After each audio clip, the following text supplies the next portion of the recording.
Cuando se habla de literatura, usualmente se piensa que se está hablando de literatura y nada más, pero muchos de los libros que he leído cogen cosas de otras ciencias para meter en sí literatura. Puede ser filosofía, puede ser biología, puede ser física o puede ser cualquier otra ciencia, pero cualquiera de estas ciencias siempre puede aplicarse a una obra literaria. El día de hoy quiero hablar de El Mundo Feliz de Aldous Huxley. Esta es una edición malita, es una edición barata, no es muy bonita físicamente hablando.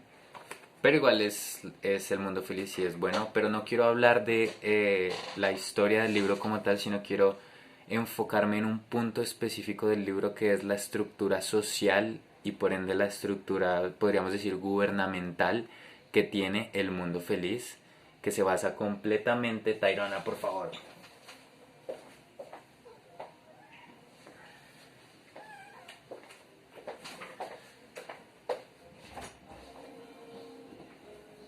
Pero hoy no quiero hablar de la historia como tal del Mundo Feliz, sino quiero hablar de la estructura social y por ende la estructura gubernamental de El Mundo Feliz, que está completamente basado en los avances biológicos y psicológicos de la era en la que fue escrito, es decir, los 20 y los 30 del siglo XX, o sea, 1920 y 1930. Entonces, esta sociedad que se sitúa 600 años en el futuro de cuando fue escrita, o sea, más o menos en el 2530 o en el 2630, está completamente basada y está completamente estructurada por el humano mismo. El humano y el individuo humano se controla a él mismo a tal punto de incluso modificar su biología y su modo reproductivo común, que es la sexualidad. Entonces, como les digo, esto se basa completamente en los aportes biológicos y psicológicos de la era, pero esto es importante aclararlo, y es que Aldous Huxley pertenecía a la familia de los Huxley, que es una familia de eminentes biólogos y eminentes científicos. Incluso su hermano Julian Huxley era un gran biólogo, que incluso escribió un libro que se llama Lo que me atrevo a pensar de Julian Huxley, un año antes de que se publicó El Mundo Feliz, donde hay muchísimas cosas similares a lo que está planteado acá y que creo que entre los dos construyeron los dos libros, o Aldous se copió mucho de Julian o Julian se copió de Huxley. El hecho es que los dos tienen cosas similares. El hecho de que Aldous Huxley conviviera con este tipo de personas muy cercanas al ámbito, digamos, científico, hizo que él y su hermano se preguntaran en qué pasaría en el mundo unos 500 o 600 años después si los aportes de la biología y de la biotecnología están tan impresionantemente avanzados. Entonces, el primer punto que quiero tocar de El Mundo Feliz y de su estructura social y gubernamental es el sistema de creación de humanos. ¿Cómo nacen los humanos? En este mundo ya no existe la reproducción sexual, ya solo se tiene sexo por cuestiones placenteras y por cuestiones más bien emocionales y libidinales, pero no con su fin último, que es la reproducción. ¿Por qué? Porque en El Mundo Feliz se crean humanos en laboratorios, en probetas y pipetas. Julian Huxley, en Lo que me atrevo a pensar, dice que ya para la época en la que él escribió ese libro, en 1931, los científicos de la biotecnología estaban modificando embriones de pato para hacer prominente uno de sus órganos específicos. Es decir, en su etapa embrional los modificaban agregándoles cierta cantidad de una sustancia que no me acuerdo cuál es, no me acuerdo si es oxígeno o es otra cosa, ya los biólogos me dirán, pero les agregaban más o menos cantidad a los embriones, y los individuos patitos que nacían de esos embriones podían salir con la cabeza más grande o con las alas más grandes o con las piernas o patas más grandes, dependiendo de lo que el científico quisiera. Es decir, el científico decía: vamos a hacer un pato con un pato cabezón. No sé por qué carajos querían hacer un pato cabezón, pero decían: vamos a hacer un pato cabezón, y modificaban el embrión genéticamente de tal manera que cuando el patito nacía y el patito crecía, efectivamente tenía la cabeza más grande. Entonces Julian Huxley dice que si eso pasaba en 1930 en 200 o 300 años era muy probable que esos mismos aportes que permitían modificar la estructura de un embrión pato se podían utilizar para modificar un embrión humano y hacerlo específicamente, o sea, crear un humano específicamente para determinada tarea. Algo así muy similar a los eugenistas. En esa época, en la primera mitad del siglo XX, la eugenesia estaba súper popular. La eugenesia es como la modificación o más bien la concientización de la reproducción humana para mejorar sus individuos. Entonces, en el mundo feliz esto se vuelve una realidad. Los humanos ya no procrean, sino que se crean en laboratorios sin probetas y los alteran genéticamente para que nazcan humanos específicos que se van a acomodar en la jerarquía donde pertenezcan, y eso me lleva al segundo punto del que quiero hablar, que es la jerarquización de los individuos en el mundo feliz. El mundo feliz está dividido por castas. Hay castas donde hay la casta más baja está en el punto más bajo de la pirámide social, que podríamos decir que son las personas que se dedican a hacer labores físicas y así. Entonces hay, creo que hay cinco castas, que son los epsilon, los delta, los gamma, los beta y los alfa. Entonces los epsilon son los más abajo y los alfa son los más arriba. Pero entonces esto no pasa como en la vida real actual, que es más o menos como una suerte de meritocracia, aunque bueno, hay que hacerle muchas comillas a esa meritocracia en la que vivimos actualmente, pero es posible, es posible. O sea, si yo nazco en lo más bajo, aunque mis oportunidades sociales no sean las mejores, de pronto puedo llegar al tope de la sociedad. Aquí no pasa eso, porque si tú naces siendo un epsilon, nunca vas a llegar a ser un alfa, porque te crearon específicamente para ser un epsilon. Pero entonces no es tan sencillo como suena. Aldous Huxley, en el prólogo del libro, dice que es importante que cada ficha, cada pieza, es decir, cada individuo de la sociedad se sienta cómodo donde está.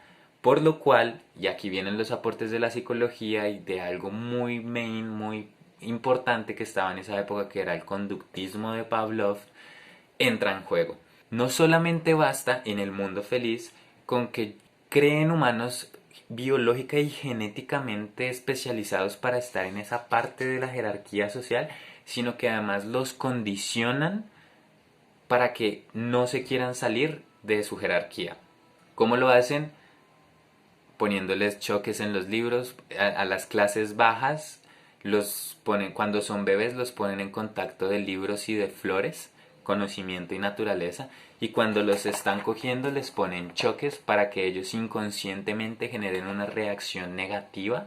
Eso se llama un estímulo condicionado, una reacción condicionada, para que ellos cuando crezcan no quieran leer ni quieran apreciar estéticamente la naturaleza. Y a los alfas también los condicionan de determinada manera para que se sientan bien siendo alfa, pero que no quieran mal viajar o explotar a los de abajo. Es como una sociedad en la que todo está perfectamente pensado y ejecutado para que cada individuo esté perfectamente feliz, y por ende se llama el mundo feliz, en su posición. Y ahí pues es cuando él entra a hablar del conductismo y de lo importante que sería el conductismo en las primeras etapas de la humanidad. Para esto él crea un concepto que es la hipnopedia, que es una suerte de conductismo que se hace mientras los individuos a los que se está condicionando están dormidos. Eso no tiene bases científicas, pero él lo pone ahí como esa suerte de ficción literaria en este caso. Entonces a los epsilon y a los delta, cuando están durmiendo y son niños, les ponen 200, 300 repeticiones a través de la noche de ciertas frases donde más o menos dicen como: la vida de los alfa es muy agitada, realmente me gusta ser un epsilon y un delta, el trabajo es sencillo y tengo una vida perfecta. Entonces se lo repiten todas las noches 200, 300 veces, hasta que se crea en los epsilon y en los delta esa o sea, se adhieren a ello inconscientemente y realmente empiezan a pensar que se sienten bien allí y que no quieren estar y que no quieren ser alfas porque se sienten cómodos siendo épsilons y siendo deltas. Y ahí recae el principio fundamental de que el mundo funcione y sea feliz en un mundo feliz de Aldous Huxley. Entonces, resumiendo, tenemos dos puntos. El primero, la creación de humanos biológicamente especializados para desempeñarse en su lugar en la jerarquía. Abolieron por completo el sexo por reproducción, ya no existe y de hecho le tienen asco porque ahora todo es científico y los humanos se crean en tubos de probetas. Segundo, los condicionan para que, además de que están creados biológicamente para estar en esa jerarquía, los condicionan para que amen su lugar en la jerarquía. Y por último, el tercer punto que quiero tocar es el soma. El soma es la droga del mundo feliz. Aldous Huxley en muchas entrevistas, y él fue un activista de hecho de los psicotrópicos, dice que en toda sociedad humana es necesaria una droga legal, como en la actual es el alcohol y el cigarrillo, que aunque no lo crean o aunque no lo quieran creer, son drogas y nadie puede decir que no son drogas. Sin embargo, Aldous Huxley decía que habría que inventar una droga que cumpliera la misma función, que es a veces alejarse de la realidad, porque la realidad es pesada y las emociones son pesadas. Había que crear entonces una droga que cumpliera el mismo efecto pero que no fuera tan dañina como el alcohol o el cigarrillo o la marihuana o la LSD o lo que sea, o el bazuco, no sé, drogas. Entonces esta creación del soma es una droga completamente inofensiva, como comer arroz, pero que te droga y que siempre que te sientes mal, los habitantes del mundo feliz se la toman para no sentirse mal y estar felices. Bajo esos tres principios fundamentales se sostiene el mundo feliz. Y ese es el secreto de esta sociedad en el libro de Aldous Huxley, por el cual todo el mundo está feliz y por el cual funciona tan bien. Porque cada uno se crean individuos para estar en la jerarquía social, los condicionan para que se sientan bien en la vida social y los drogan con una droga sana cada vez que se sientan paila para que estén felices y tranquilos y el mundo funcione. Creo que eso es todo lo que quería decir. Esa no es la trama del libro, es solamente el universo donde se desarrolla la trama del libro, pero no quiero hablar sobre la trama del libro. La trama del libro no es más bien tranqui, es amorosa y este tipo de cosas. Es de un individuo que empieza a malviajarse un poco, aunque es un alfa, y empieza a querer enamorarse más, empieza a ser un humano más como lo conocemos en este momento, porque los humanos del mundo feliz no son los humanos que conocemos en este momento. Y pues en fin, la trama es normal, pero quería hablar de esos puntos específicos de este libro. Y ya, si quieren escríbanme en los comentarios qué piensan de este sistema que aparece aquí, si les gusta, si no, qué le podrían mejorar, qué le podrían criticar. Y nada, chimba, severo por ver los videos y pues si de momento se quiere suscribir pues sería chimba y ya.